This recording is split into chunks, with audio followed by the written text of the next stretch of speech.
Olá, boa noite. O Supremo forma a maioria para manter a prerrogativa de foro nos casos de crimes cometidos no cargo. Após a saída da função, mais pedido de vista, adia o julgamento. STF invalida normas de município fluminense que restringiam a instalação de antenas de telefonia celular.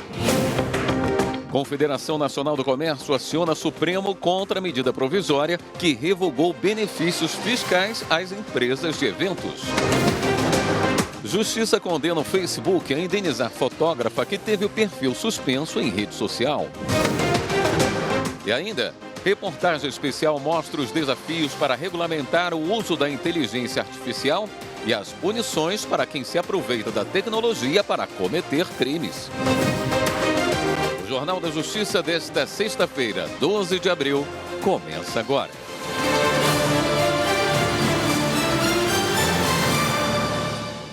A deepfake não é uma novidade apenas no setor da tecnologia. Os desafios provocados pelas diferentes possibilidades de uso são muitos. Do ponto de vista legal, faltam normas para regulamentar essa ferramenta. Na nossa última reportagem da série sobre deepfake, vamos falar sobre o que as autoridades têm feito para estabelecer critérios de utilização e punições para quem se aproveita da inteligência artificial para cometer crimes. A reportagem é de Evelyn Araújo.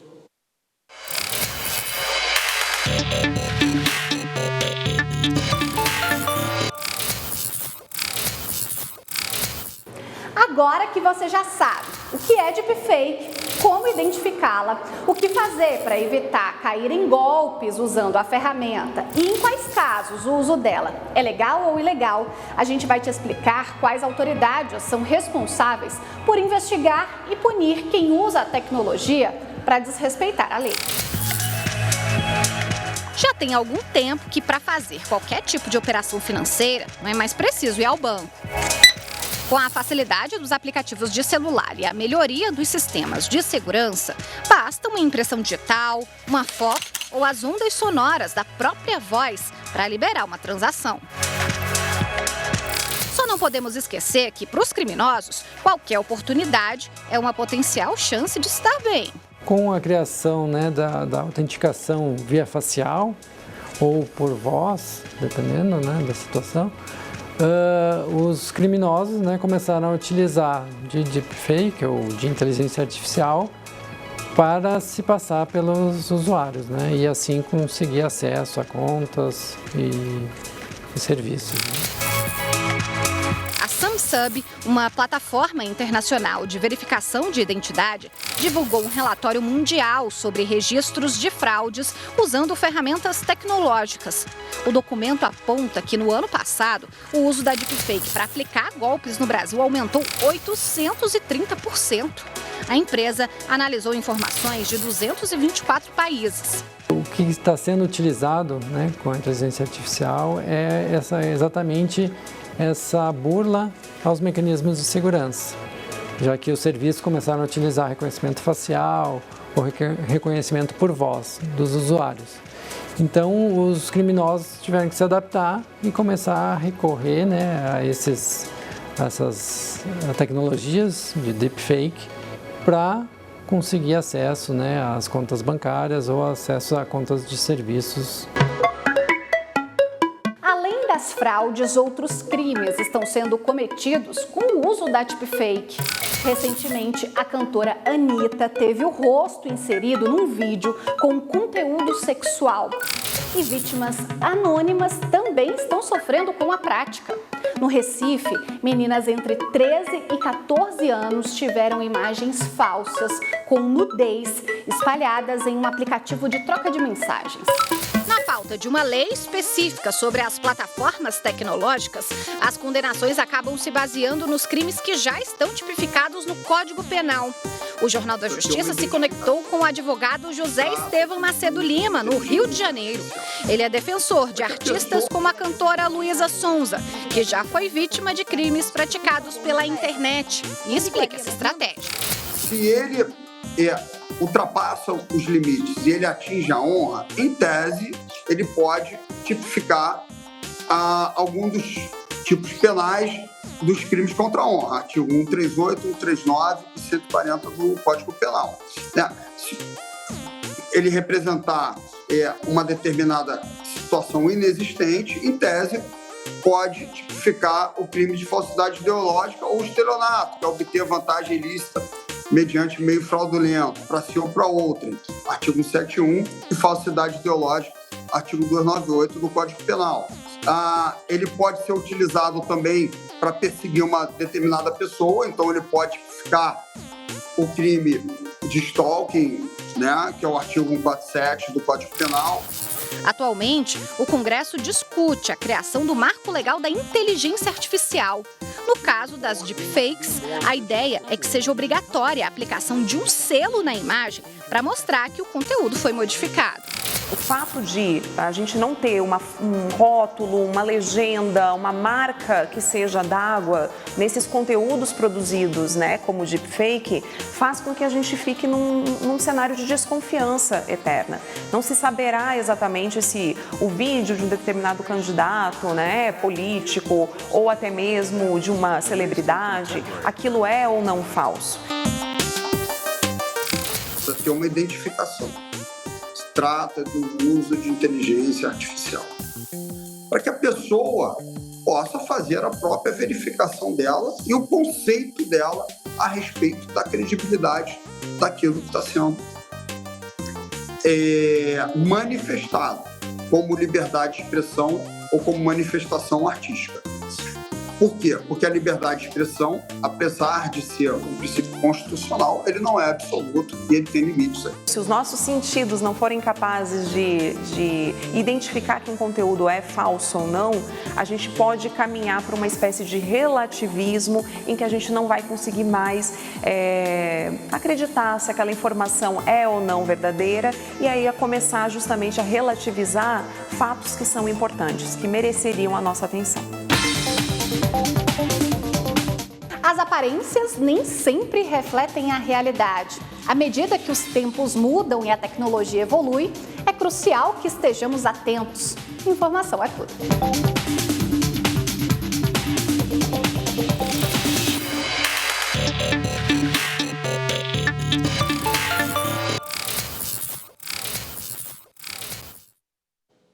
Por unanimidade, o plenário do Supremo invalidou uma norma do Estado do Espírito Santo que autorizava o porte de arma de fogo aos profissionais vigilantes e seguranças de empresas públicas e privadas em razão da atividade de risco exercida.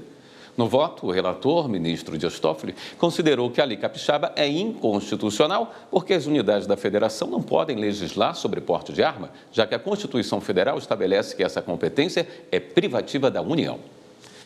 E os ministros do STF concluíram o julgamento no plenário virtual, que considerou inconstitucionais normas sobre telefonia celular do município de Barra Mansa, no Rio de Janeiro.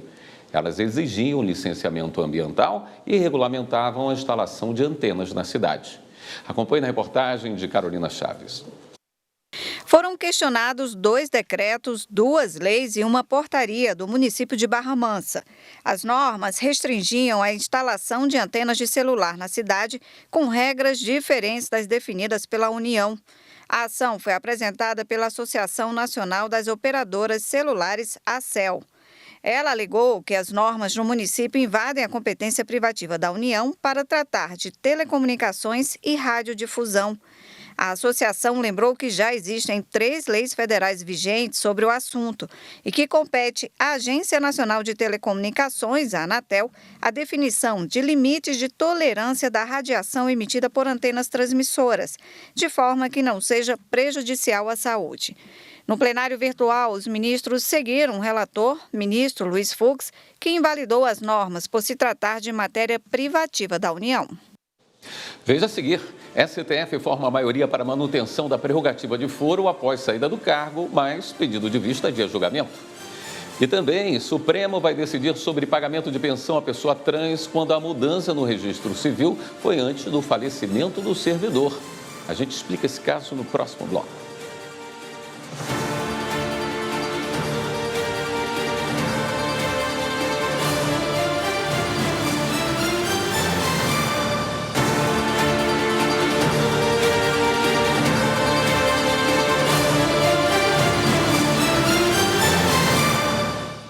O Supremo Tribunal Federal formou maioria para a manutenção da prerrogativa de foro nos casos de crimes cometidos no cargo e em razão dele após a saída da função. O pedido de vista adiou a conclusão do julgamento que está no plenário virtual. Marta Ferreira tem mais informações. A discussão envolve pedido de habeas corpus do senador Zequinha Marinho e inquérito da ex-senadora Rose de Freitas. No caso de Zequinha, ele responde por supostos crimes cometidos entre 2007 e 2015, quando era deputado federal. Os advogados dele alegam que não há razão para que o processo seja julgado na primeira instância, uma vez que desde 2007 ele exerce cargos com prerrogativa de foro. Já no caso de Rose de Freitas, ela é investigada por corrupção passiva, fraude em licitação, lavagem de dinheiro e organização criminosa. Os ministros vão decidir se cabe ao tribunal a análise do inquérito que investiga a ex-senadora pelos atos cometidos durante o mandato, ou se o processo deve ir para a primeira instância, já que ela não foi reeleita. Em 2018, em um outro julgamento, o Supremo havia limitado a prerrogativa de foro por função para crimes praticados no cargo e em razão do cargo. O tema é discutido novamente no julgamento desses dois processos, que estão sob a relatoria do ministro Gilmar Mendes em sessão virtual. Gilmar Mendes entende que nos casos de crimes funcionais, o foro deve ser mantido mesmo após o término do mandato. Assim, propôs que a prerrogativa de foro para julgamento de crimes praticados no cargo e em razão das funções subsiste mesmo após o afastamento do cargo, ainda que o inquérito ou a ação penal sejam iniciados depois de cessado seu exercício. A análise foi retomada agora com a apresentação do voto vista do presidente e ministro Luiz Roberto Barroso. Ele concordou com o argumento do relator de que o envio do caso a outra instância, quando o mandato se encerra, gera problemas. Assim, destacou que esse sobe e desce processual produzia evidente prejuízo para o encerramento das investigações, afetando a eficácia e a credibilidade do sistema penal. Alimentava, ademais, a tentação permanente de manipulação da jurisdição pelos réus. Com o voto de Barroso, o Supremo Tribunal Federal formou maioria no julgamento dos dois casos. Além do ministro Gilmar Mendes, já haviam votado pela manutenção do foro após a saída do cargo os ministros Dias Toffoli, Alexandre de Moraes, Cristiano Zanin e Flávio Dino. O presidente explicou que a decisão de manter o foro não altera a proposta aprovada pelo Supremo em 2018.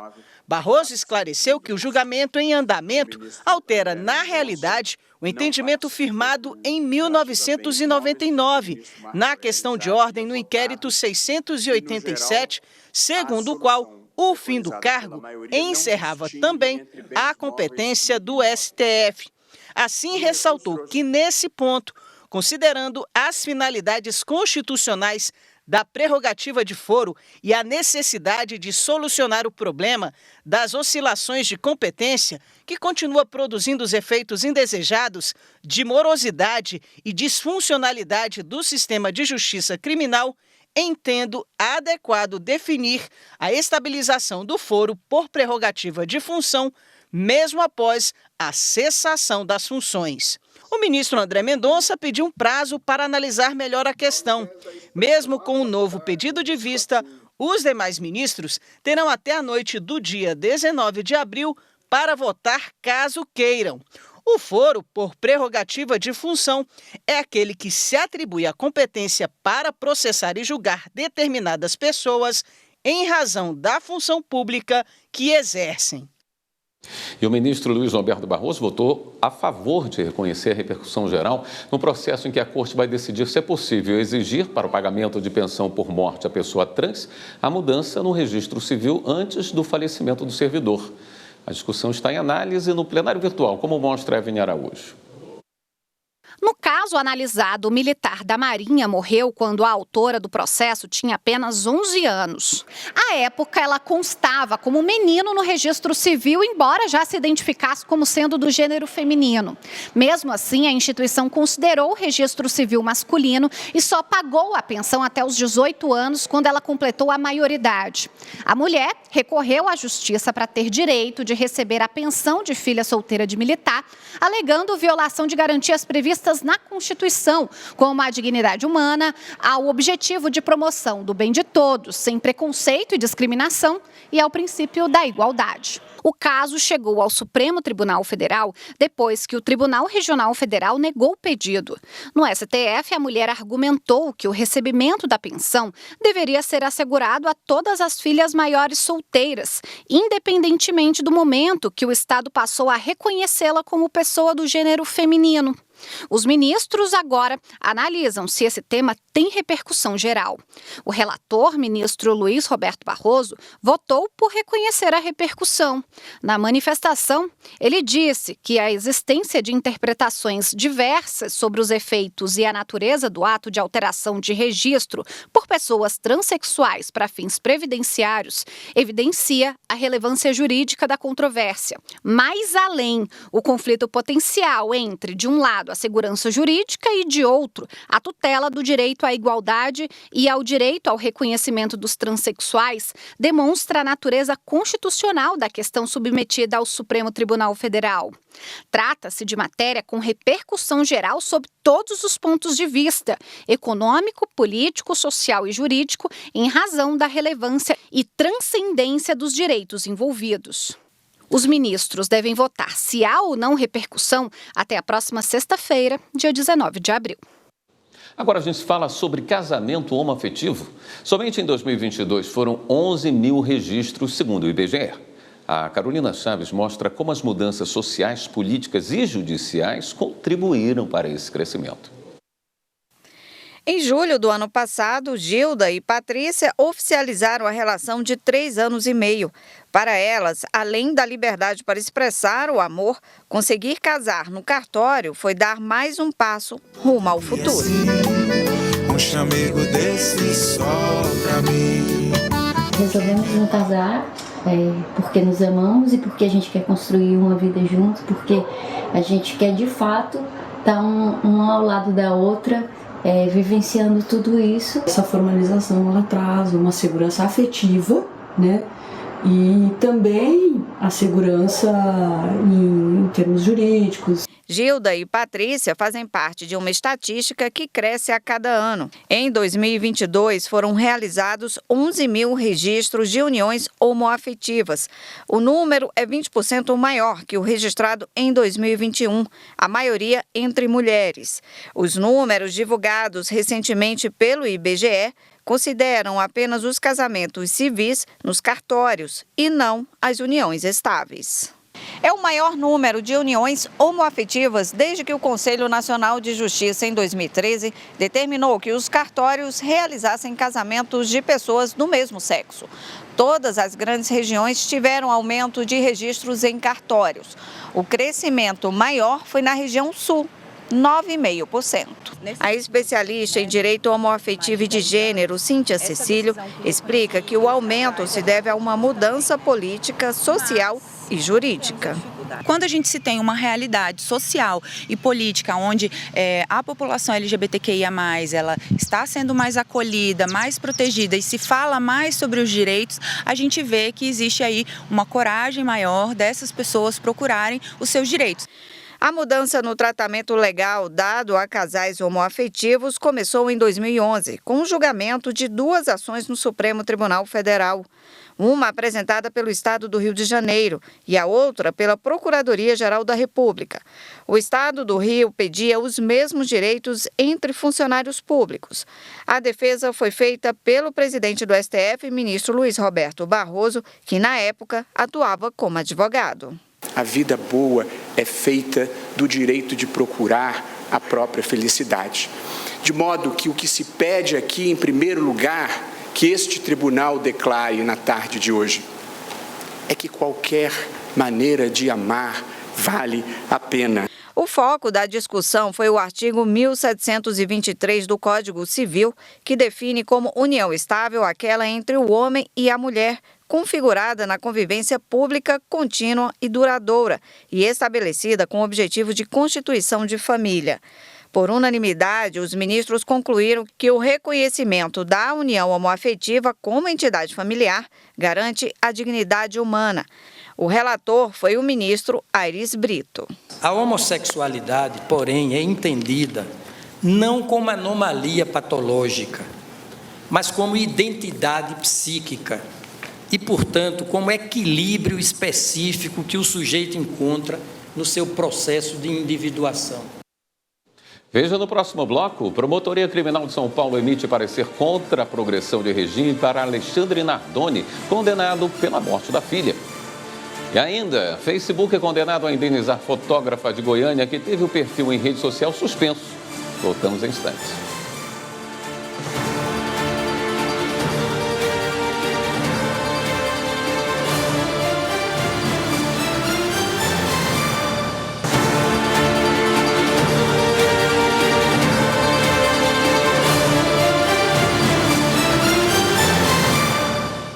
O Facebook foi condenado a indenizar uma fotógrafa de Goiânia que teve o perfil do Instagram suspenso. Em Brasília, quem também enfrentou problemas com a mesma rede social foi o Sindicato dos Professores do Distrito Federal, o Simpro. O perfil da entidade foi desativado de forma permanente pela plataforma e só retornou por meio de uma ação judicial. Os detalhes com o repórter Pablo Lemos. As redes sociais do Sindicato dos Professores do Distrito Federal são o principal meio de comunicação da entidade. Os seguidores ficam por dentro de convocações, reuniões e demais atividades. Mas a interação com o público parou de repente. O motivo é que os perfis do sindicato na internet, como o Facebook, YouTube e Instagram, foram desativados sem uma justificativa clara. A gente prima por uma informação real, pela informação verdadeira, a gente combate todo tipo de desinformação, todo tipo de contra-informação e de fake news, né? Então a gente não entende e nós questionamos isso, onde nós ferimos, né, essa regra e até hoje nós não fomos respondidos. A conta do YouTube foi reativada após um pedido feito direto à plataforma. Mas as contas do Instagram e do Facebook só voltaram depois de uma ação na Justiça. O interessante é que a gente achava que ia reaver a nossa página no Instagram e aconteceu o contrário, eles desativaram mesmo a nossa conta no Instagram. Depois disso, em poucos dias, foi a vez do Facebook e depois do YouTube. Então, nós perdemos esses 3 canais importantes de comunicação com a nossa categoria e com toda a sociedade do Distrito Federal. A gente teve que lançar mão de um instrumento jurídico para reaver as nossas páginas. O Instagram demorou um pouco menos, mas o Facebook demorou em torno de 30 dias para que a gente pudesse reaver as nossas páginas, né? Usuários de redes sociais são considerados consumidores e estão protegidos pelo Código de Defesa do Consumidor. Por isso, ao ter um perfil desativado sem motivos, é possível até obter indenização. Em Goiânia, por exemplo, uma fotógrafa foi indenizada em R$56 mil porque a conta do Instagram dela foi desativada sem aviso prévio. Na ação, ela disse que utiliza o perfil como principal vitrine de trabalho. Ao procurar a plataforma, a resposta que ela recebeu foi de que teria violado as políticas de autenticidade ao publicar fotos de terceiros. O caso foi julgado pelo Tribunal de Justiça de Goiás. O TJ ressaltou que o Facebook possui a liberdade de aceitar ou não indivíduos nas plataformas, mas que a empresa deve se atentar aos prejuízos causados por conta de bloqueios. A Justiça Goiana destacou ainda que a plataforma não provou a conduta inadequada por parte da fotógrafa. A Promotoria de Justiça e Execuções Criminais de Taubaté, do Ministério Público de São Paulo, se posicionou contrariamente à concessão da progressão para o regime aberto a Alexandre Nardoni. Em 2010, ele foi condenado a 30 anos de prisão pela morte da filha, Isabela Nardoni. A reportagem é de Evne Araújo. Alexandre Nardoni está preso no complexo penitenciário de Tremembé, em São Paulo, desde 2008 e quer cumprir a pena em liberdade. No início da semana, os advogados dele entraram com um pedido na Justiça para que ele cumpra o restante da condenação prevista para acabar em 2035 fora da prisão. Diante da solicitação, o Ministério Público de São Paulo, por meio da Promotoria de Justiça de Execuções Criminais de Taubaté, informou que é contra a concessão da progressão para o regime aberto. A promotoria alega que Alexandre Nardoni progrediu ao regime semiaberto há apenas 5 anos e que cumprir o restante da pena de 11 anos fora da prisão é uma afronta à finalidade da pena imposta. O parecer lembra ainda que Nardoni foi condenado por um crime considerado gravíssimo contra a própria filha e que o bom comportamento carcerário, algo que a defesa dele usa para conseguir a progressão, é uma obrigação, não podendo ser considerado como algo extraordinário a ser analisado. Além disso, o Ministério Público informou que pediu à Justiça que Nardoni seja submetido à realização de um exame criminológico e ao teste de Rorschach para avaliar se tem condições de cumprir o restante da pena em liberdade. A avaliação consegue captar elementos e traços da personalidade dos pacientes analisados e serve para identificar, por exemplo, se o detento está apto a retornar ao convívio em sociedade. Não há prazo para o julgamento do pedido pelo Tribunal de Justiça de São Paulo. A Confederação Nacional do Comércio, Bens e Serviços entrou com uma ação no Supremo questionando a medida provisória que revogou benefícios fiscais às empresas de eventos. O desconto estava previsto no Programa Emergencial de Retomada do Setor em razão da pandemia da Covid-19. Acompanhe na reportagem de Carolina Chaves. A lei que criou o Programa Emergencial de Retomada do Setor de Eventos foi publicada em maio de 2021 e seria válida até março de 2027.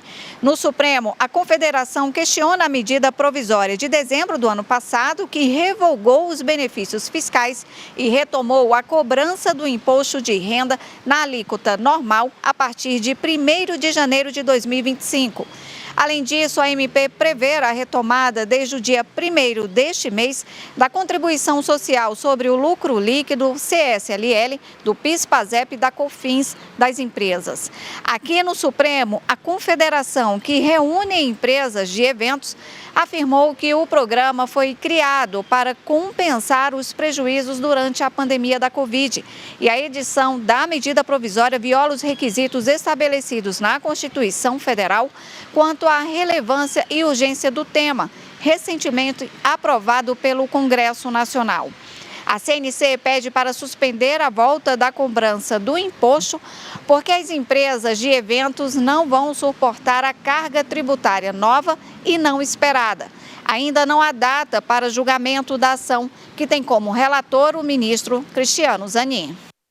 A primeira turma do Superior Tribunal de Justiça decidiu que o uso de água mineral retirada do subsolo para processos industriais depende de autorização federal. Quem explica é a repórter Jéssica Castro.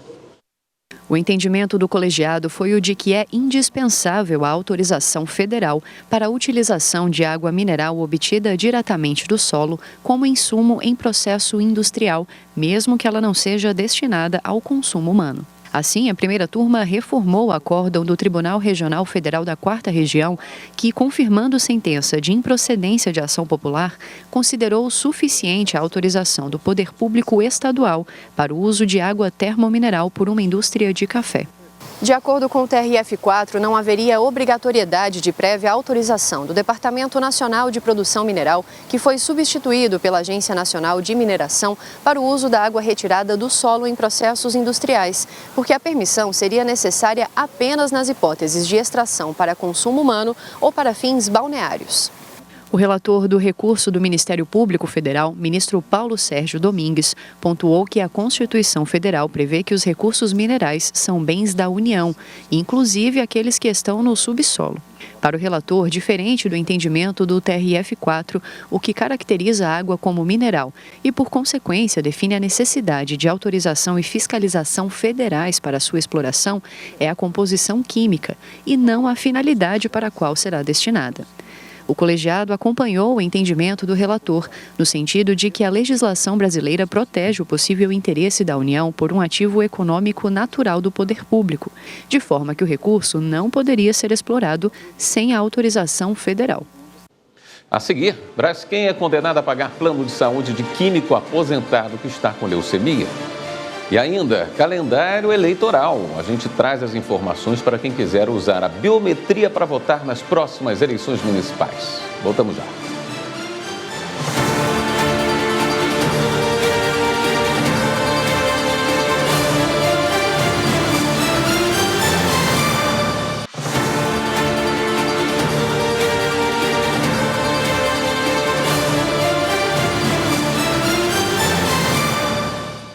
Calendário eleitoral. Quem quiser usar a biometria para votar nas próximas eleições municipais e ainda não registrou os dados, deve se apressar. O prazo para atualização do cadastro nos cartórios eleitorais termina no próximo dia 8 de maio. Repórter Carolina Chaves tem os detalhes. Este ano, nas eleições municipais, mais de 152 milhões de pessoas estão aptas a votar. A maioria, 124 milhões, já tem a biometria cadastrada. A Justiça Eleitoral adotou a identificação biométrica em 2008. O sistema garante mais segurança no processo eleitoral porque impede que uma pessoa se passe por outra. Apesar de existir há 16 anos, muita gente ainda tem dúvidas. Quem não fizer a biometria vai poder votar esse ano? O professor de Direito Eleitoral, Alessandro Costa, explica que o registro é opcional e também traz benefícios para o eleitor. Embora seja uma ferramenta muito importante, não há uma exigência, a não ser em uma situação muito específica, que é de revisão de eleitorado. Mesmo sem biometria, esse eleitor, essa eleitora vai poder comparecer à votação. Aí como é que ele vai ser identificado? Não tem cadastro biométrico, ele vai ser identificado a partir do documento que ele levar com foto, como é feito ou era feito antes do cadastro biométrico, e ele vai poder assinar ali o livro de votação. O especialista em direito eleitoral explica que a grande vantagem da biometria é que ela é bem mais rápida. Aquela identificação leva alguns segundos a mais. E quando você computa segundo por segundo em cada eleitor e eleitora, acaba tendo um atraso muitas vezes, principalmente na hora do fechamento, que muitos eleitores buscam, né, a sua zona eleitoral e vão encontrar muitas vezes alguma fila. Essa biometria também fez com que essa demora fosse enxugada, facilita então a votação muito mais rápida. Quem agendou para fazer o cadastro biométrico num cartório eleitoral precisa ficar atento à documentação. É importante levar um comprovante de endereço e um documento oficial com foto. O cadastramento biométrico só pode ser feito na cidade onde o eleitor vota. Ainda dá tempo de cadastrar a biometria para votar nas eleições deste ano? Ele poderá resolver essa questão até o dia 8 de maio. Porque a lei das eleições, né, ela fala que 150 dias antes das eleições o cadastro é fechado. E mais uma dica, se o eleitor não fez o recadastramento no cartório eleitoral, mas renovou algum documento recentemente, como a carteira de habilitação, na hora de votar, tente usar a biometria. A Justiça Eleitoral fez parceria com alguns órgãos para aproveitar os dados. Então, mesmo que eventualmente ele não tenha procurado a Justiça para fazer o cadastro, ele pode ter lá o seu cadastro já atualizado por conta desses convênios que a Justiça Eleitoral tem. E quem ainda tiver alguma dúvida sobre a biometria, basta acessar o campo Autoatendimento Eleitoral no site do TSE e consultar. A indústria Braskem foi condenada a custear o plano de saúde de um químico aposentado que está com leucemia. Repórter Pablo Lemos. O químico aposentado argumentou no processo que a Braskem não reconheceu a responsabilidade pela doença adquirida durante o período em que trabalhou na indústria. Segundo ele, foram mais de 32 anos de atuação no polo industrial de Camaçari, na Bahia, exposto a agentes químicos altamente nocivos à saúde, entre eles o benzeno, que teria causado leucemia mieloide crônica, um tipo de câncer no sangue. O aposentado, inclusive, disse que registrou vazamentos da substância na unidade industrial em várias ocasiões. De acordo com o processo, o então empregado ficou afastado para tratamento por 1 ano. Ele disse que após o fim do auxílio-doença, foi demitido e obrigado a assumir todo o pagamento do plano de saúde, sendo que recebia uma aposentadoria muito menor do que o valor mensal em atividade. Afirmou ainda que o INSS teria identificado em 2 momentos a relação da doença com a exposição ao benzeno. Foi então que ele acionou a justiça para que a empresa custeasse o plano de saúde, além das despesas adicionais necessárias para o tratamento médico. Em defesa, a Braskem disse que não havia evidência de doença ocupacional na época da rescisão. Alegou também falta de previsão legal para o pedido do trabalhador, porque deveria haver prova da responsabilidade da empresa. O Tribunal Regional do Trabalho da 5ª Região, na Bahia, negou a tutela provisória ao ex-empregado. O TRT entendeu que não havia comprovação de que a leucemia foi adquirida em decorrência do trabalho e destacou que o profissional se aposentou por tempo de contribuição e não por incapacidade permanente. O aposentado recorreu ao Tribunal Superior do Trabalho. O relator do recurso na seção 2 de dissídios individuais foi o ministro Douglas Alencar Rodrigues.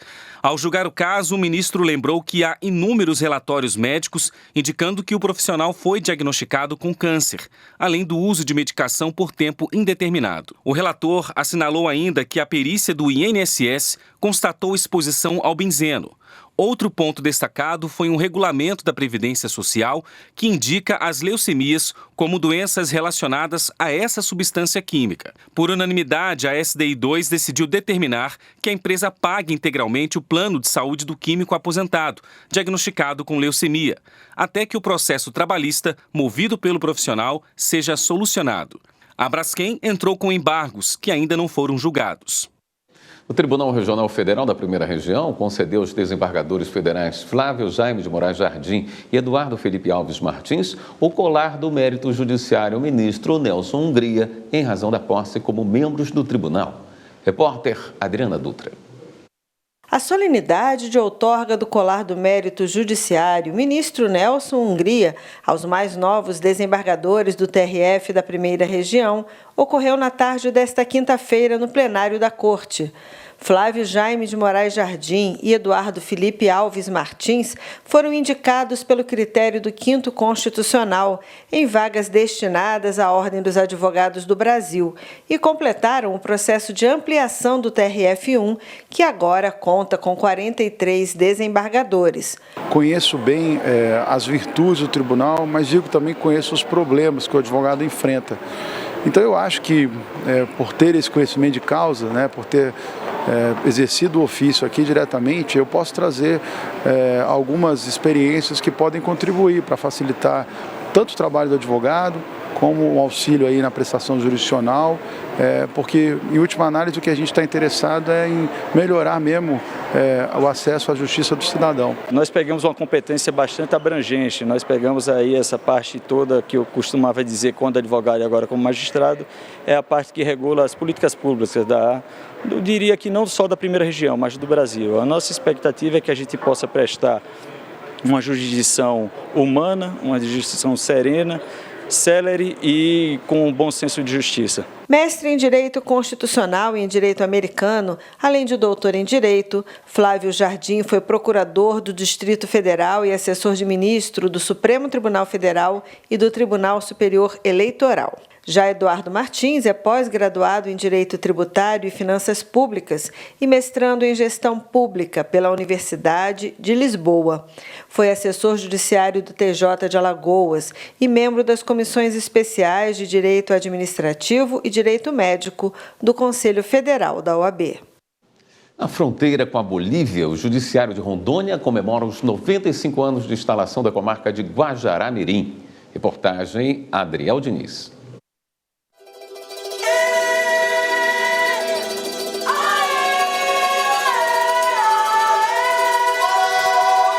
Clima de festa na comarca. O fórum se prepara para sediar uma comemoração toda especial.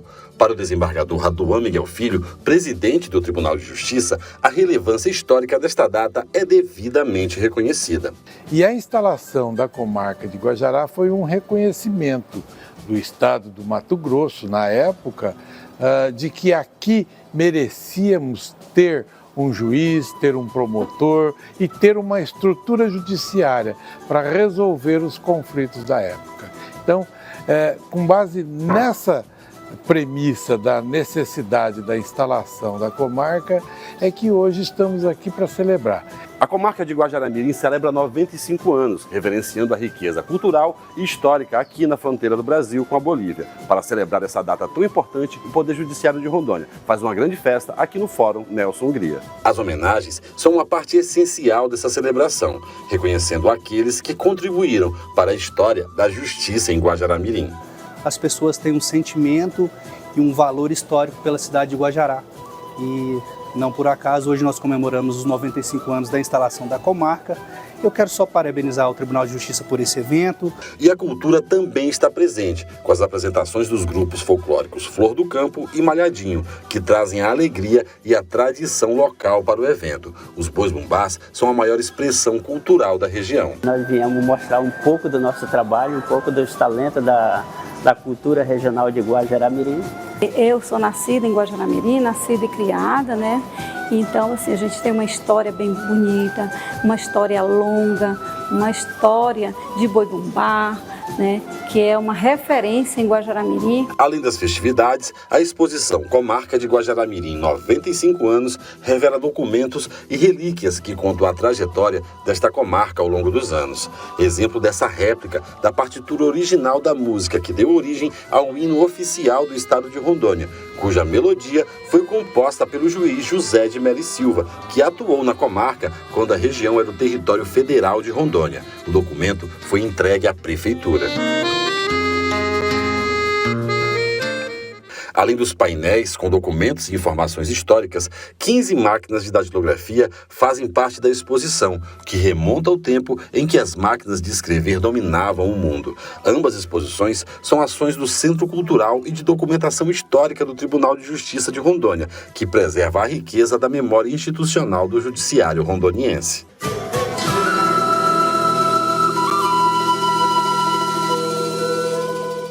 Ministro Cristiano Zanin é homenageado com a medalha da Ordem do Mérito Judiciário Militar. E ainda, Tribunal de Justiça do Rio Grande do Sul oferece formação técnica para jovens vulneráveis. A gente mostra já.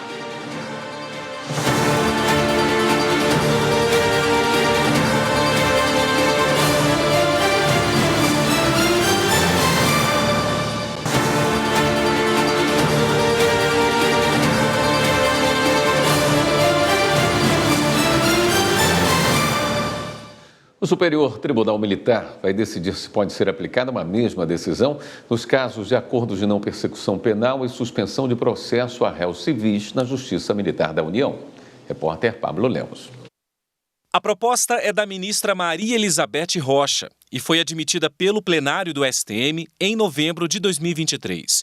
O objetivo é uniformizar o entendimento da Justiça Militar sobre o assunto.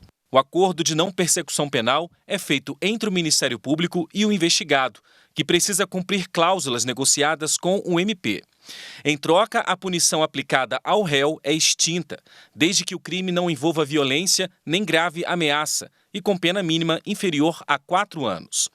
A suspensão condicional do processo, chamada sursis processual, pode ser negociada nos crimes em que a pena mínima seja inferior a 1 ano e o réu não esteja sendo processado nem tenha outra condenação. O problema é que uma lei de 1995 impede a aplicação pela Justiça Militar do acordo de não persecução penal e do sursis. Mas há registros de juízes de primeira instância aplicando o sursis. Como o tema é relevante não só para a Justiça Militar, a ministra Maria Elizabeth quer debater junto à sociedade em data ainda a ser definida. 216 anos é a idade da Justiça Militar da União. A justiça mais antiga do Brasil celebrou aniversário com a entrega das medalhas da Ordem do Mérito Judiciário Militar. Entre os homenageados estavam o ministro do Supremo, Cristiano Zanin, e o procurador-geral da República, Paulo Gonet. Repórter Evelyn Araújo acompanhou. O ministro do Supremo, Cristiano Zanin, e o procurador-geral da República, Paulo Gonet, foram agraciados com a Comenda Gran Cruz, o mais alto grau de homenagem da Justiça Militar da União. A medalha foi entregue pelo presidente do Superior Tribunal Militar, ministro Tenente Brigadeiro do Ar, Francisco Joseli Parente Camelo. Todos nós do Poder Judiciário estamos juntos, integrados, para que a gente crie pontes, para que realmente a gente possa reunificar esse nosso país. Não só no âmbito do judiciário, como também no âmbito do executivo e do legislativo. Também foram homenageados a Corregedora-Geral da Justiça do Trabalho, ministra Dora Maria da Costa, o ministro do Tribunal Superior do Trabalho, Alexandre Ramos, e a conselheira do Conselho Nacional de Justiça, Salísia Sanchotene, todos no grau alta distinção. A Ordem do Mérito Judiciário Militar foi criada em 1957 para prestigiar pessoas e instituições, públicas ou privadas, que prestam um bom serviço à sociedade brasileira. Este ano foram 308 homenageados. O Tribunal de Justiça do Rio Grande do Sul deu início a um programa de aprendizagem com jovens vulneráveis da Fundação Projeto Pescar. A intenção é oferecer a esses adolescentes uma formação técnica e formal sem abrir mão do desenvolvimento humano e social. As famílias foram recebidas no Sejude para um período de acolhimento e apresentação do projeto. Cada um traz na lembrança as suas histórias de superação familiar, com a esperança de que os seus sonhos estão se tornando realidade. O meu sonho é que ela seja alguém, tenha um futuro brilhante, já que eu não tive oportunidade, nem o pai dela. É o que eu espero para ela. 20 alunos foram selecionados de 18 escolas de Porto Alegre. Eles têm entre 16 e 19 anos e vão fazer o curso de auxiliar administrativo por 10 meses no projeto Pescar. Eu vi isso como um ponto de vista para me ajudar a ter um futuro praticamente garantido, assim. Eu espero muito mais além de só trabalho, mas também como a gente pode melhorar como pessoa. As atividades foram elaboradas para acontecer em um espaço especialmente criado para as aulas de capacitação no Sejude.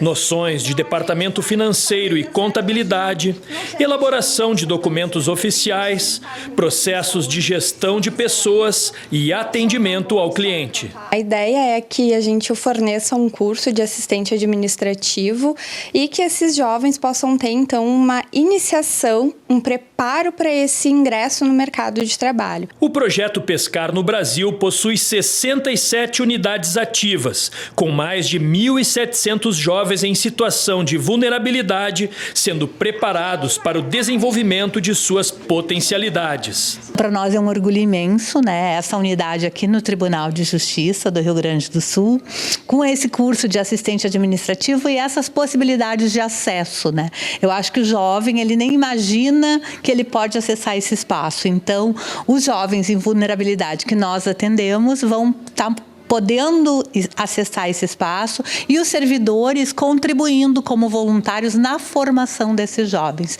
Para a Agatha Gomes, que é educadora social, neste primeiro encontro, a presença dos pais é fundamental para que todas as combinações e andamento do curso tragam segurança para os jovens e ajudem eles nas tomadas de decisões sobre as áreas de atuação a seguir. Então, primeiro nós vamos ter aulas bem diferenciadas, né? Totalmente diferente de sala de aula, em que eles vão participar ali do crescimento de postura, mercado de trabalho, currículo, se eu trabalhar aqui, qual é a minha função, se eu trabalhar lá, o que eu vou ter que fazer. No dia seguinte, os jovens visitaram a sede do Tribunal de Justiça do Estado para conhecer a estrutura do Judiciário. Durante o almoço, foram recebidos pelo presidente do TJRS, desembargador Alberto Delgado Neto, que destacou a importância do Poder Judiciário contribuir para o desenvolvimento da cidadania. Terão um ano de curso no nosso centro de formação, com a parte de ética, moral, cidadania, empreendedorismo, sustentabilidade, um curso muito bem elaborado, com auxílios, cesta básica mensal, almoços, lanches. Essas pessoas terão um ano para mudar a vida delas. O programa é voltado àqueles que tiveram alguma dificuldade no acesso a outro tipo de formação profissionalizante. Durante o período de duração do projeto, os alunos terão conhecimentos voltados ao desenvolvimento pessoal, afetivo, social, cidadão e profissional. Eu acho muito importante, né? Eles, conosco aqui no TJ, vão construir uma vida que vai lhes dar mais competência para assumir os seus compromissos. Esta edição do Jornal da Justiça fica por aqui. Na sequência, você acompanha o programa Artigo 5º, que vai falar sobre profissões perigosas. E na Rádio Justiça, fique com a Voz do Brasil. Uma boa noite para você. Até segunda.